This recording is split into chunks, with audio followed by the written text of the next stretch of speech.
il bimbo è di Latina, no? Viene a Roma, va dal mastro e parcheggia. Ma il nome della via vuoi prendere?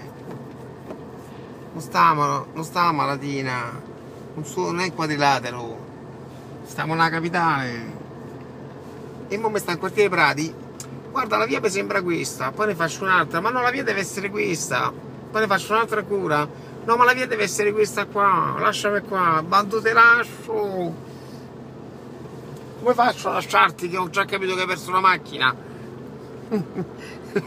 Esperienza docet che quando parcheggi la macchina in una città che non è la tua e che non è proprio piccola se sei da Latina e vieni a Roma, non me dai la tabellone, via le mani dal naso numero 38, oh, te lo segni sulle note telefono, perché mo come faccio a mollarlo questo? Adesso sta qua che mi gira tutto il quartiere Prati a piedi, ora probabilmente si è perso anche lui, quindi non solo non troviamo la macchina, non trovo più neanche lui, c'è venuto da Latina, è andato dal mastro, doveva vedere un orologio, il primo Rolex della sua vita, un po' di emozione, ha parcheggiato la macchina, non la trova più, diluvia a Roma, c'è confusione, è notte, secondo te sto male, i problemi sono sicuramente altri, certo è che io non mi sento di mollarlo qua, il problema è che gli ho detto vai a cercare la macchina e si è perso anche lui probabilmente.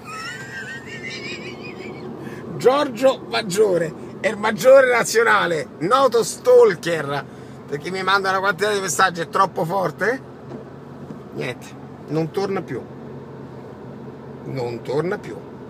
Thank God it's Friday. Mi sono perso. Per come ne sono fatto io, non mi posso più muovere di qua. Perché se adesso lo vado a cercare, gli tolgo l'unico punto di riferimento, che sono io con sta macchina rossa, questo torna a Latina a piedi con la puntina. Non torna più. 4 volte mi ha detto che la via gli sembrava quella, quasi è questa, sì, ho parcheggiato qua quando dal mastro a piedi. C'era mai la macchina?